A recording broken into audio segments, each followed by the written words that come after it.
That's season 27 episode of South Park explained in 3 minutes or less.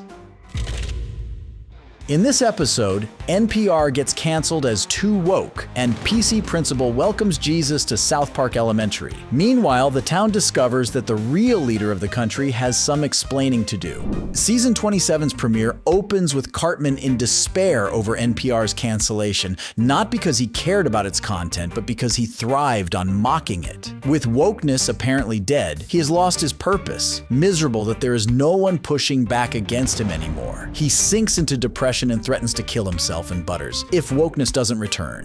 Meanwhile, across town, residents mistakenly believe that Mr. Garrison is still president and march on his home. They hope to force Garrison into taking responsibility for the mess the country's in, but instead find Garrison lounging with Rick, far removed from political power. Smash cut to the actual president, Donald Trump, in the Oval Office fighting with the Canadian Prime Minister over tariffs. Not only does Trump's voice and mannerisms directly reflect South Park's Saddam Hussein, but he has also started dating Satan. Trump begins threatening lawsuit actions against all his critics, from presidential artists to TV networks, and even Satan. The townsfolk panic and Jesus returns, explaining that he is being forced under contractual obligation to address the public at a school assembly atop a dirt. Jesus states that Trump holds more power even than the Son of God himself, and urges the town of South Park to submit to the president or risk cancellation.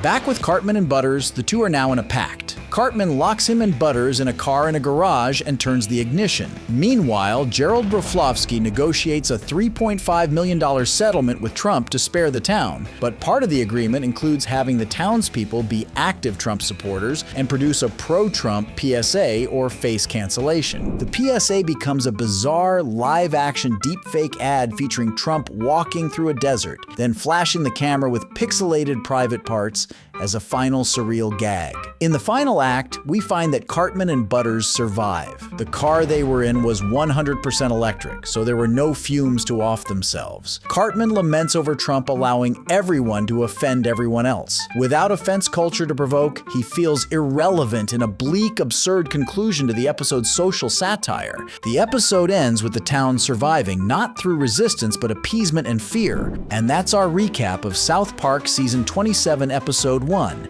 Sermon on the Mount, now airing on Comedy Central and streaming on Paramount+. Thanks for watching. Be sure to subscribe for more quick recaps.